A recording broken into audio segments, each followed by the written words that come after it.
Hi everyone, I'm Jack Red, and I'm going to be reviewing the Friday the 13th series. According to my research, that it's the highest grossing horror movie series right now, and there's about 12 movies, soon to be a 13th, which is going to be the remake. Well, until that comes up, I'm going to review 1 through 12 with you, and I hope you enjoy it. I hope you do. This, as you can probably recognize by me waving it around, is Friday the 13th from Crystal Lake to Manhattan. Now, it has 1 through 8 in it, and it's a pretty decent collection. I have to admit that. I do have to say 8th one is the worst, but I'll tell you why when I get to 8. And I have referenced this in the first review I ever did. Now, the first one was a good movie. It had his mom killing everybody. She was the second best one to kill everybody in the series. If you think about it, there was 3 people, and this collection has all 3 of them in there. It was cool that she got her head cut off in the end. Then 2, Jason comes and shows you how it should be done, and shows you how pissed he is. So and then 3, it shows you a little more about that, more brutal killings. 4 was supposed to be the end of the series, but thanks to the fans, it continued, and then that's where 5 comes in. 5 was good. It had this guy who wanted revenge over his son's death, and he almost came close, but he had an unexpected death, and it was painful. So number 6 was a pretty decent movie. He got his neck cut real bad by the boat's engine, the power, or whatever you call it. Had some really cool killings in there.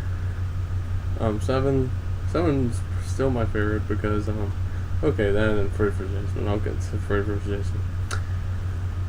7 was my favorite because a lot of people actually nicknamed this Carrie vs. Jason. I can understand that, and it's a pretty decent movie, I had to say. It was really cool. And it does remind me so much of the movie Carrie when you see that blonde going at.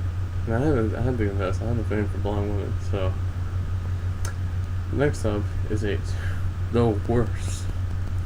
This one starts out on a boat.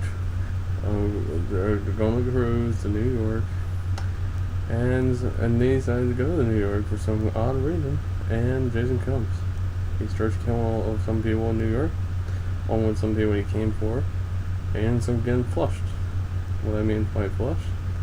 At midnight, they flush the whole sewers, and it usually hits into the toxic waste, and you can get burned horribly bad from it.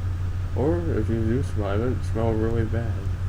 But anyway, I believe the next up is not. I have it somewhere, but I don't know where it is at the moment. It's a good movie nonetheless. It was one of the favorite movies of mine. However, it kind of reminds me of Nightmare on Elm Street 5 too much, and I just liked that about 9. However, it was pretty decent. Jason was pretty cool in there. 10 was the second worst in my opinion, and probably the funniest out of them all because it's like I said, it goes in space and makes no sense whatever. Like overcome 4 in space, or how is it blown line? Get the picture.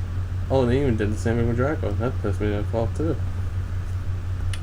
11. I'm sorry. I just really made a big mistake.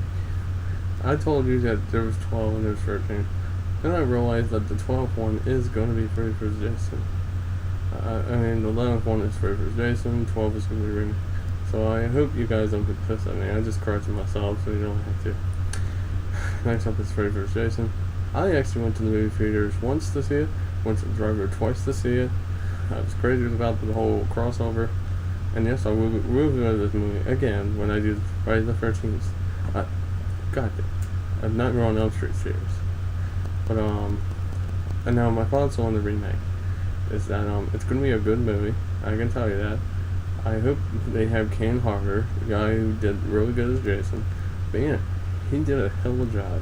And it was 4 movies, so I believe he did 7, 8, 9, 10. So I'll see y'all later.